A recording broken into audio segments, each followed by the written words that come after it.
nos fuimos a Casa Puebla, nos invitaron a un café, Claudia y el secretario de gobierno, y en eso, por eso estuve ahí y acabo de llegar ahorita, estoy llegando.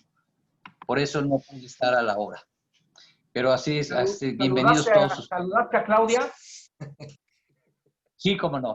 Sí, la saludé con Claudia, inclusive estuve hablando, luego nos invitaron a un café enfrente de la Marranera, que hay un mercadito ahí. Estuvimos como 20 personas, nos tomaron fotos y todo, y estuvieron hablando ellos sobre un problema del agua. Y entonces estaba ahí junto a ella, está enfrente de mí, y junto a ella estaba el del agua, y dijo que, justificándose que la presidenta municipal pues no tiene problema, no tiene responsabilidad para la cosa del agua. Y yo les dije, bueno, porque ya es una compañía la que manejaba el agua. Y le dije yo, y entonces con todo respeto le dije que la presidenta municipal tiene ella la responsabilidad. Ellos dieron en concesión a una empresa privada la obligación que tiene para ellos tener el agua a todos. Y que se lo digo dilantemente, ella es responsable de que si hicieron mal, hicieron ese contrato, se lo pasaron a un particular, pero ellos tienen que estar pendientes del agua que tienen todos los ciudadanos. Así fue como le contesté, y entonces nomás agachó la cara porque, pero así pasó. ¿Sí me escuchan? Sí. Ah, ok, perfecto. Ah, pues no te veía, Carlos. Ok. Y eso fue lo que pasó, pero ya llegué, ya gracias a Dios, ya llegué, ya estoy aquí. Pero pues eso, por eso no pude estar al tiempo. Ahora sí. Está bien, Memo. ¿Qué me perdí? ¿No le sacaste una Sí. cita a Claudia para hablar con ella? Tengo la forma de hablar con ella cuando yo quiera. Cuando nosotros queramos, vamos. Hay que presentarle algún proyecto o algo, hay que presentárselo y yo le entro, pero inmediatamente. Hay que Pero aprovecharla ahorita que el anda chiste en es de campaña. que, sí, pero Ahora deja sí ya se va a decirte dejar ver. algo muy importante. Sí, claro. Ahora, el problema no es ella, somos nosotros, los ciudadanos, los que tenemos que cambiar el chip y cambiar verdaderamente para resolver los problemas, porque ellos no tienen, de veras, no tienen la capacidad para hacerlo. Ellos se transforman a defender sus intereses, ¿verdad? Entonces, eso es lamentable. Por eso tenemos que cambiar este país de muchas formas, man. Bueno. Okay. Sí, muy bien, Memo. Ya te veo, Carlos. Sí, yo veo a todos. Sí, todos estamos oyéndote, Memo, todos. Ah, perfecto. Bueno, pues por eso, eso fue lo que pasó, ¿no? Y entonces, pero aquí estoy con todo gusto. Muy bien, gracias. Pues no sé, Ernesto, tú estabas comentando lo del Consejo Coordinador Empresarial. Bueno, adelante la invitación. No sé si quieres comentar algo más. Digo, la invitación que estás tú proponiendo de dirigente, yo no recuerdo el nombre aquí de Puebla. Es pero adelante. el licenciado Ignacio Taico Alarcón Rodríguez Pacheco. De acuerdo.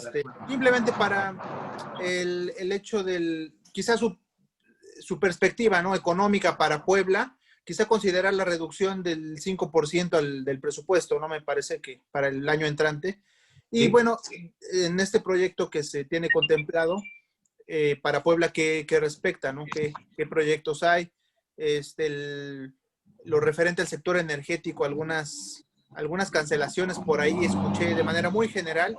Está esta Agencia Estatal de Energía que encabeza Rodrigo Osorio, quien, bueno, el referente a los proyectos energéticos para el estado de Puebla, qué tanto se han visto afectados, etcétera. Pero sí, de manera muy general podría ser ese esquema, ¿no? Muy bien, pues tú nos avisas que puede ser de hoy en 8, por ejemplo, no sé, o el martes, no sé si pudiera ser también. Ok, sí, es cuestión de hacer el planteamiento y que él pueda hacer un espacio en su agenda y ya poderlo invitar. Ya le comunicaría a usted. Perfecto, cómo no, Ernesto, muchas gracias. Pues sí, nos avisas a todos para estar informados y yo creo que sí va a estar interesante, ¿eh? O sea, yo quería comentar, estaba comentando una de las tantas veces que se me fue el internet. Estaba yo tratando de comentar lo de los 5 puntos que dice AMLO que están pendientes de sus 100 compromisos, ¿verdad? Pero yo digo que 2, el de Ayotzinapa, que ya se cayó, pues la famosa, ¿verdad? ¿Cómo le llamaban? Lo de Ayotzinapa, ya la verdad, Histórica. histórica, correcto, la verdad histórica, pues ya se cayó, ¿verdad?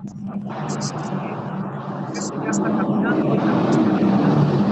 Esos que ya sesionaron en cuestión de los fideicomisos y se fue para el martes, otra sesión, el martes 6, va a haber otra reunión en el Congreso en relación a lo de los fideicomisos. Pues está muy atacado AMLO porque le decían que está no sé cuántas cosas más. Y por otro lado se dice que no es que esté retirando los fondos, que los vaya a dejar en cero, sino que es una manera de otorgarlos diferente, con un mayor control, porque sabemos que esos fideicomisos, el 50% por ahí se dice que se iba a personas privadas, a agentes que no tenían nada que ver con el objetivo, y pues ya sabemos, ¿no?, cómo se las gastaban. Entonces, pues yo creo que es un tema muy interesante. Se está hablando de muchos millones de pesos en los fideicomisos y pues es dinero que de alguna manera el objetivo sería pues dedicarlos a la recuperación económica, yo digo, ¿no? O a la pandemia, pero ya la recuperación económica, pues se ve muy difícil, inclusive para el sexenio. Ya no hablemos del año que entra, que AMLO habla de un 4.6% en su proyecto de ingresos, habla de una recuperación, un crecimiento del 4.6, lo cual se ve muy difícil. Y ya muchos hablan, por ejemplo, el banco BBVA habla de que la recuperación va a ser hasta el 2024, ¿verdad? 2023, por ahí pudiera ser. En fin, entonces, eso de los fideicomisos me suena interesante. Ojalá se destine el dinero y nos informe en qué se están utilizando para que se vea que realmente vale la pena los fideicomisos. En términos muy generales es lo que yo pienso. No sé si tengan algún otro comentario. Yo sobre eso no tengo algún comentario. ¿Cómo estás, Ricardo? No te había visto. Buenas tardes. Pero lo que yo quería comentar también, Carlos, es sobre los 5 ministros, los magistrados de la Suprema Corte de Justicia de la Nación, que ya aprobaron la mayoría el juicio a los presidentes. Y esto pues es un avance que tenemos, que verdaderamente no podían haberse negado, porque había muchas firmas que podían en cualquier momento, si no aprobarlo, podían haber otros cambios en el país. Entonces hoy creo que empezamos a ver un verdadero cambio. Y entonces, no sé qué les parezca a ustedes. Dicen, me han opinado hoy que en la mañana mucha gente que no les van a hacer nada, que únicamente van a salirse con la suya, porque que están muy involucrados muchos jueces para hacer verdaderamente juicios. Entonces, tenemos que cambiar muchas cosas en el país, ¿no? Pero yo siento que esa determinación de la Suprema Corte de Justicia de la Nación para los juicios a los expresidentes tiene que tener mucho peso para los próximos gobiernos que vengan, para verdaderamente adelantarnos en el país, el atraso que en que hemos caído, ¿no? Eso es lo que quería comentar. Y de lo que tú dices, Carlos, lo que está haciendo el presidente, pues fueron cuántas, no, yo decía 36 años de dominio, no, son 500 años de dominio en este país desde que viajaron los españoles. Aquí empezó a ver el saqueo de este país y con nosotros fue por el 68, ahora que lo estuvimos recordando, qué masacre hicieron con tantos muchachos, miles de muchachos, y por quererse ellos hacer los gobiernos a su modo, ¿verdad? Pero creo que esto está cambiando. Yo dije ahora, en la que me entrevistaron, digo que el 68 tiene que seguir el 68 porque todavía están violando nuestros derechos, nuestros robos. Es más, ahora con la pandemia no sé si nos estén verdaderamente engañando al decir que ya en diciembre va a empezar a ver una nueva época o de otros virus más peligrosos. Pues no sé qué es realmente, quién lo está fabricando, qué es lo que pretenden, qué dominio. Y dice que son poquitos, 1 millón de muertos que murieron en esta pandemia. Yo digo, sí fueron poquitos de acuerdo a los 7,000 millones de habitantes que hay en el mundo. 1 millón pues no es nada. Pero lo que sí quiero aclarar con ustedes aquí, que fue las economías de todo el mundo, se fracturaron, se atrasaron. Entonces viene un desorden tremendo. Por eso yo creo que los grandes países están viendo que hasta cuándo se va a componer esto. Pues sí, hasta muchos años. ¿Quién sabe cuántos años, el daño que tuvimos con esta pandemia, cuántos años vamos a sufrirlo para que verdaderamente se componga? Eso es lo que quería comentar.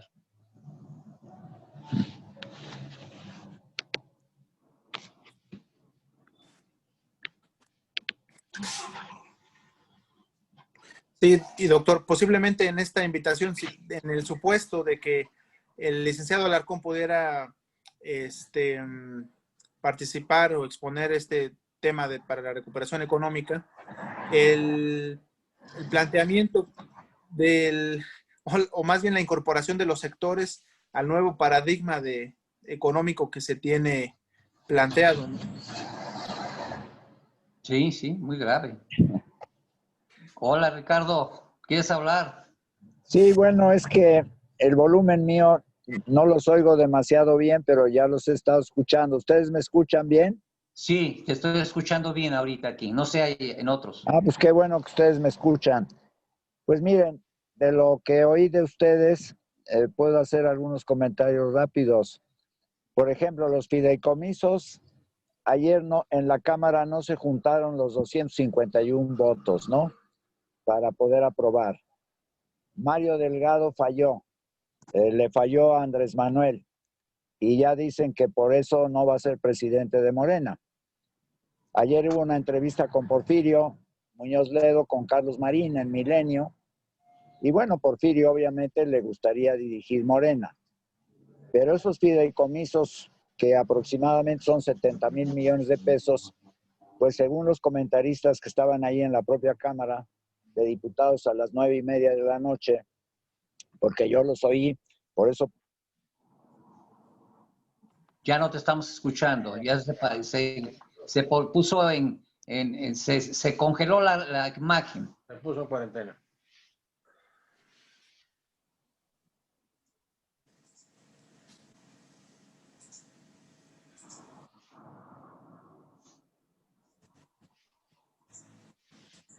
Bueno, Mario Delgado, para aprobar esto de los fideicomisos, que pues es muy controvertido por muchas razones, ¿verdad? Ustedes lo saben, son muchos fideicomisos, afectan a mucha gente, y aunque el gobierno dice que no va a pasar nada, pero ese dinero va a Hacienda y Hacienda lo va a usar discrecionalmente y ya no van a saber ni a dónde va a parar, etcétera, ¿no? Además de que hay grupos que sí se sienten que van a estar seriamente perjudicados, ¿no? Entonces, no se hagan muchas ilusiones de los fideicomisos, etcétera, etcétera. El gobierno quiere jalar dinero donde puede porque ya se le está cayendo la recaudación. Creo que bajó en unos 130,000 millones la recaudación, por más esfuerzos que han hecho, etcétera. Pues con la economía paralizada es imposible aumentar o por lo menos mantener la recaudación, ¿sí? Bueno, ese sería un punto. El otro punto es todo lo que lanzó Andrés Manuel y Claudia Sheinbaum del próximo año para celebrar, ya incluyeron 700 años de la fundación de Tenochtitlán, ¿verdad? O Tenochtitlan, como a veces se dice. 500 años de la fundación de la Ciudad de México y 200 años de la independencia, ¿verdad? 1821, 2021. Entonces, pues creo que va a ser muy interesante que se estudie bien todo lo que sucedió y que los pueblos originarios y que se haga un buen análisis de pues cómo surgió al final de cuentas la raza, se puede decir así, mexicana, porque antes no existía. Fue la mezcla de las sangres, nos guste o no, de los europeos, especialmente, por supuesto, los españoles, con los pueblos originarios, lo que originó lo que es México, ¿sí?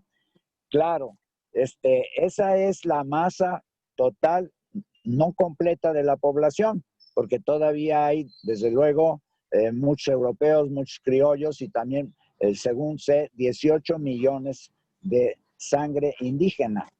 Pero yo creo que esa reconciliación, porque así usó la palabra Manuel, pues hay que ya irla buscando desde el punto de vista histórico y no echarnos tantas culpas los que llegaron e hicieron lo que pues tenían que hacer, ¿verdad? Porque sencillamente tenían más capacidad de todo y además una buena inteligencia, ¿verdad? Política que aplicó Hernán Cortés, porque sin la ayuda de todas las demás tribus, ¿verdad? Incluyendo los tlaxcaltecas, por supuesto, que estaban siendo dominados y explotados por el imperio, porque así se puede decir, ¿verdad? El imperio azteca, pues obviamente la conquista había sido imposible, porque con 300 hombres sería, bueno, contra miles y miles de defensores de Tenochtitlan, ustedes comprenderán que eso nunca hubiera podido ocurrir, ¿no?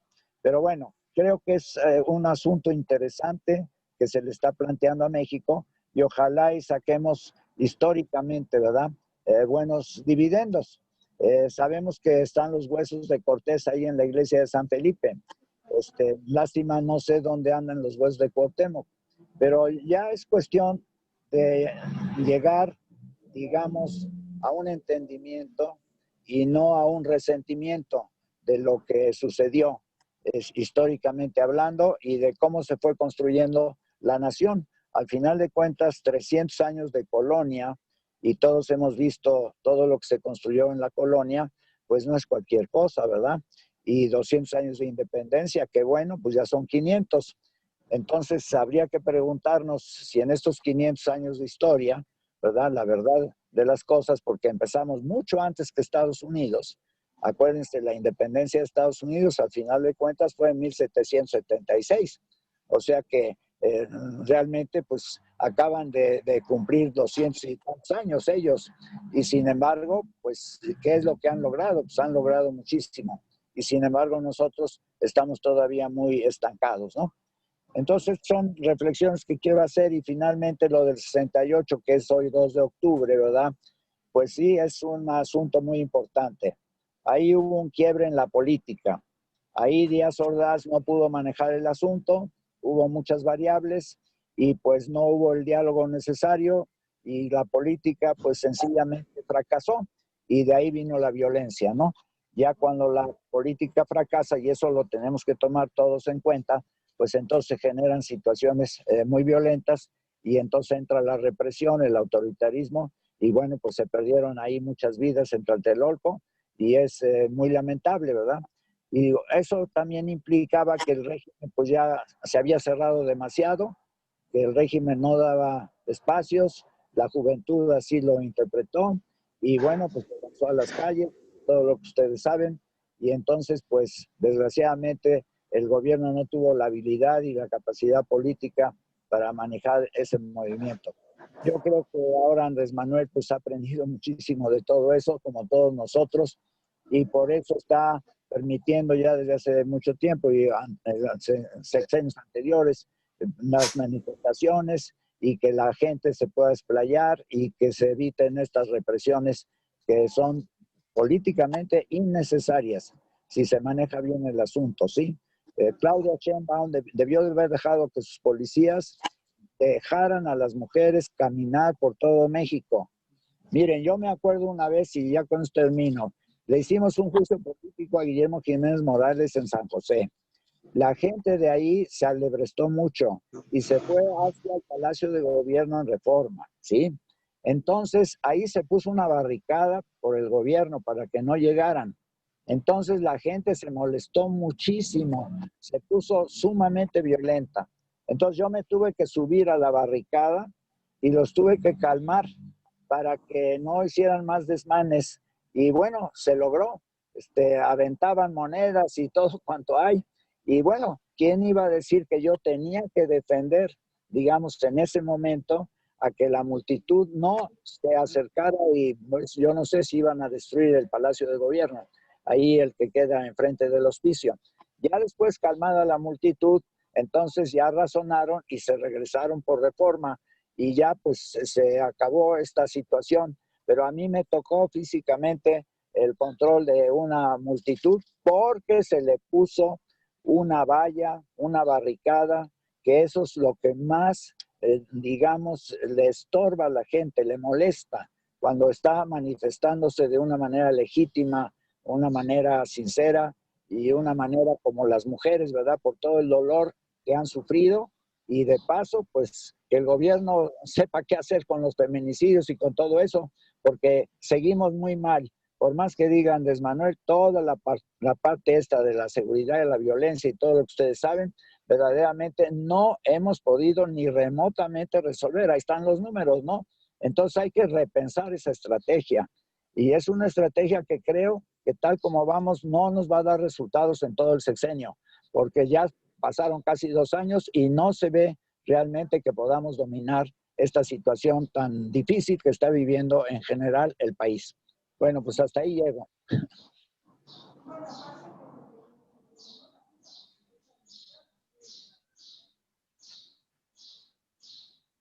¿No hay ningún voluntario que se aviente al ruedo? No, pues se está llevando esta Carlos, ¿no? No sé si no esté Carlos. También está vía al licenciado Beto Peralta, también lo vi, que estamos 3 o no estamos 2, ya no sé. Carlos tiene congelada volvió a La congelar el internet. internet. Bueno, pues habla tú, Beto, al menos algo sobre esto de los gobiernos, cómo se han comportado ahora que es el 2 de octubre, esta masacre que hubo. Pues sí, yo creo que algo recuperaron los estudiantes al pedir un poquito de libertad, ¿no? No sé. Siempre me ha llamado la atención, ahora que se ha venido desclasificando tanto material, el que siga totalmente omiso, totalmente opaco, la existencia de la filmación que hizo Servando González. Yo creo que esa filmación vale la pena mucho rescatarla. Estaba aquí rescatando un video mío donde estoy dialogando con el exrector de la UNAM, con Juan Manuel de la Fuente, precisamente sobre eso. Y bueno, parece ser que está escondido, que está encerrado, que está perdido, extraviado este material, y yo creo que las autoridades harían mucho, contribuirían mucho encontrándolo y difundiéndolo. Y difundiéndole, porque creo que es lo que nos daría perfectamente como se dice en el lenguaje forense, la plena reconstrucción de hechos, ¿no? Sí. Es necesario para llegar también a tener paz en este país. Pero me llama la atención que no se menciona para nada. Con todo respeto, la familia es muy gentil conmigo, no debería yo decir lo que voy a decir, pero la gran cronista del 68 es Oriana Fallaci, no es Elena Poniatowska. Entonces, que no se mencione Oriana Fallaci me parece muy grave. Lo mismo pasa con este material fílmico, ¿no? No solo es que no se haya encontrado, en esa ocasión que yo hablé intercalé opiniones con Juan Manuel de la Fuente, hubo un cineasta que habló de este material y se conoce en 3 minutos, lo demás está extraviado. Bueno, valdría la pena que se buscara, pero además que se mencionara, porque ya nadie lo recuerda y eso es muy grave. Claro. Sí, recobrar nuestra historia, verdaderamente, el desarrollo, cómo fue y todo, claro. La memoria acababa de decir ahorita don Ricardo sobre los 500 años. Yo acabo de publicar un artículo donde menciono a Marcelo Ebrard como el encargado de la Comisión de los Festejos. Hace 100 años, por el primer centenario de la consumación de la independencia, ese rol lo desempeñó José Vasconcelos. Y recuerdo una obra de esa época que se llama La vida literaria en México, de Luis Urbina. Sigue siendo clave hasta la fecha para entender la vida cultural y pública del país. ¿Vamos a hacer algo de ese nivel? ¿Vamos a hacer algo con esa calada, con ese talante, con esa capacidad de calado? Tendríamos que, ese sería nuestro compromiso. Digamos que, pero vamos a tratar de luchar para verdaderamente Pero recumplir. además de entrada en estos efemérides se les olvidó uno muy importante, que es este 30 de octubre, los 500 años de la segunda carta de Harvard. Punto clave para la civilización, la historia de la civilización humana, del tipo de documentos que resultaban clave a Arnold J. Toynbee, por ejemplo. Y pues pasó desapercibido en esta comisión de festejos. Sí, y es importante todo lo que estás diciendo, es importante que la historia se recabe bien como estaba, para verdaderamente tener una historia real, lo más pegado a la verdad, ¿no? Sí, es importante, es interesante. A la restauración de la memoria, la verdad hay que ver quién la define y bajo qué parámetros, pero restaurar la memoria colectiva siempre. Claro, sí, es importante. Todavía no entra Carlos, ¿verdad? No, está mal su internet, muy mal.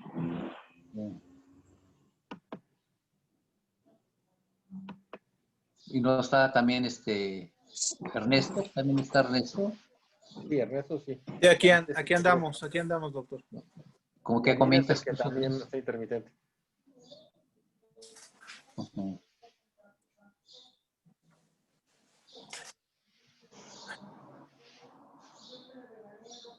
Abogado, comentaba algo cuando estaba hablando la licenciada Pame Tajonar, comentó usted algo de promover un juicio político respecto a al otorgamiento, el cambio del uso de suelo, ¿no? O eventualmente un amparo podría caber, pero no lo sé, eso estoy hablando de intuición porque no conozco el expediente. Pero Ok. intuición es algo que podría explorarse. Pues. Okay. Ellos lo tendrán más documentado que nosotros, ¿no?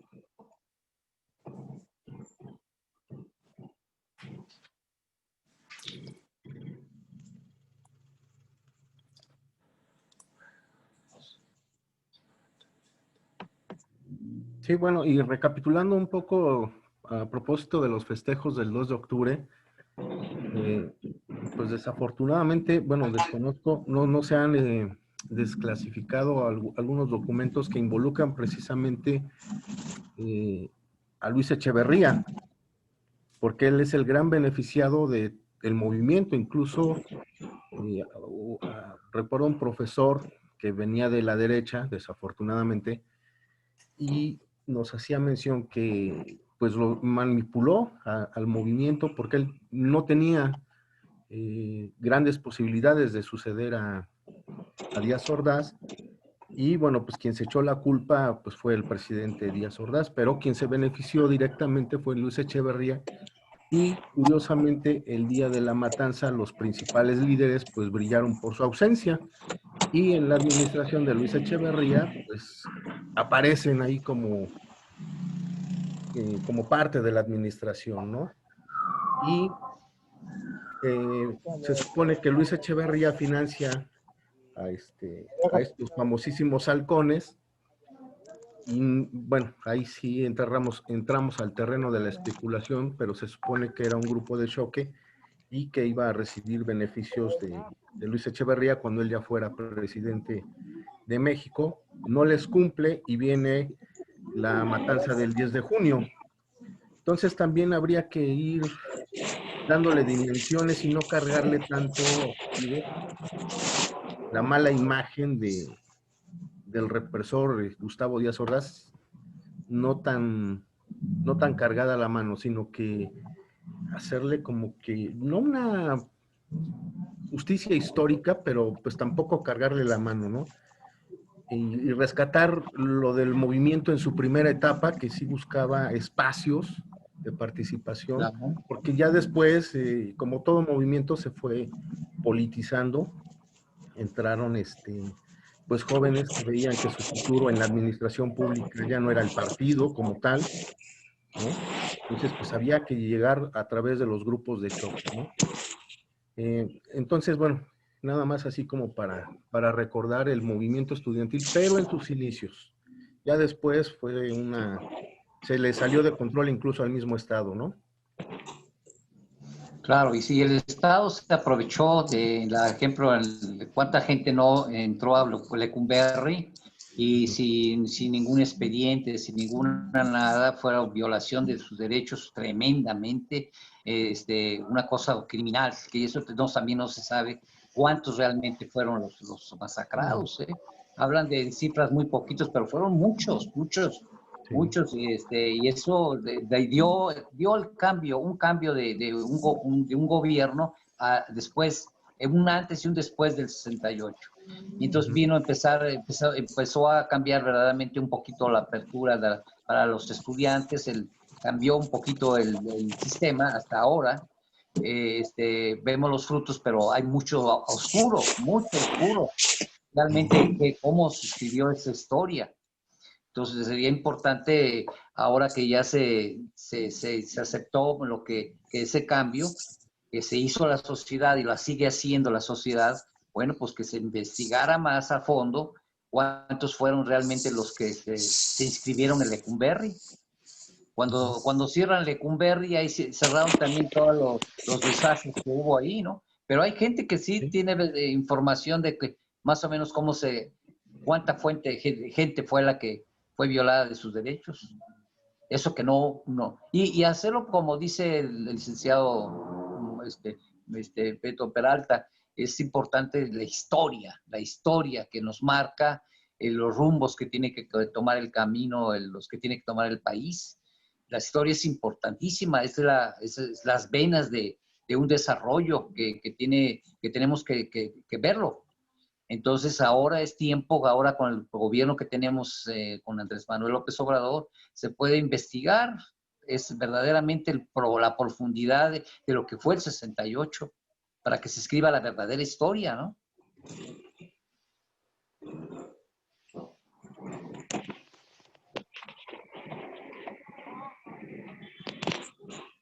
Ya quedan 5 minutos. Bueno, yo lo que diría nada más es que finalmente Echeverría sí fue sometido a un proceso judicial, por los hechos tanto del 68 como del 71. Y yo creo que fue muy torpe de la fiscalía en aquella época, ahora sí, por cuidado con lo que viene para nosotros históricamente, someterlo a genocidio, porque eso no fue genocidio, fue un homicidio masivo, con todas las agravantes que hay.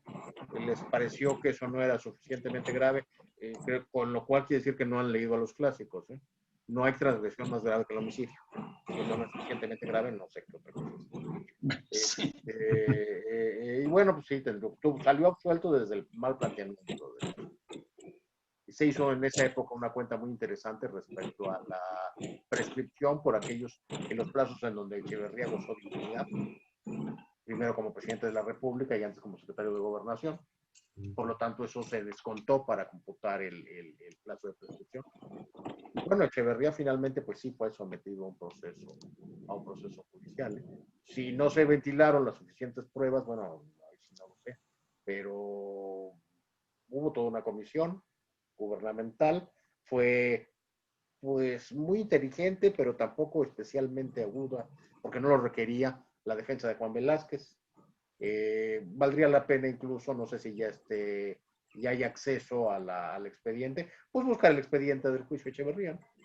Y ahí quizás esté toda la información que podría, o nos permite ver qué información faltaría, ¿no? Sí, sería interesante, muy interesante. A buscar una comisión de la verdad, una comisión de lo sucedido.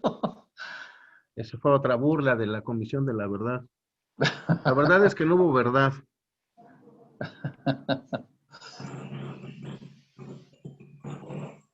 Es muy serio, es muy serio. Ahora el evento que estuve yo es muy serio. Ese minutos de silencio, ese levantamiento de la bandera, llena de sentimiento y de coraje y de recuerdos y de muchas cosas que la gente pues, no puede estar tranquila. No cabe duda que la verdad, como dicen los padres de los muchachos de Ayotzinapa, que si tú no sabes cómo quedaron tus hijos, cómo murieron, cómo están, o dónde están enterrados, o qué pasó con ellos, es una gran angustia que existe. No encuentran la paz, nunca encuentran la paz. Les destruyen la vida a unos padres, a ver los hijos que los mataron o que no saben de ellos y nunca supieron qué pasó con ellos. Es algo que tenemos que verla en la historia, que tenemos que ver la realidad de lo que pasó para que también animemos a la paz de esos padres, de esos familiares, para decir, bueno, pues fue masacrado, fue esto, pero que tuvieran algo más de certeza, les daría una tranquilidad espiritual un poquito más a todas esas familias. Es lo que pienso. Sí. Pero bueno, aquí... Bueno, yo si quieren, nada más les recuerdo los 75,000 desaparecidos que hay en México. Comparado con los desaparecidos de Tlatelolco, pues creo que la diferencia es enorme, monumental. ¿Qué es lo que se va a hacer sobre todo ese asunto?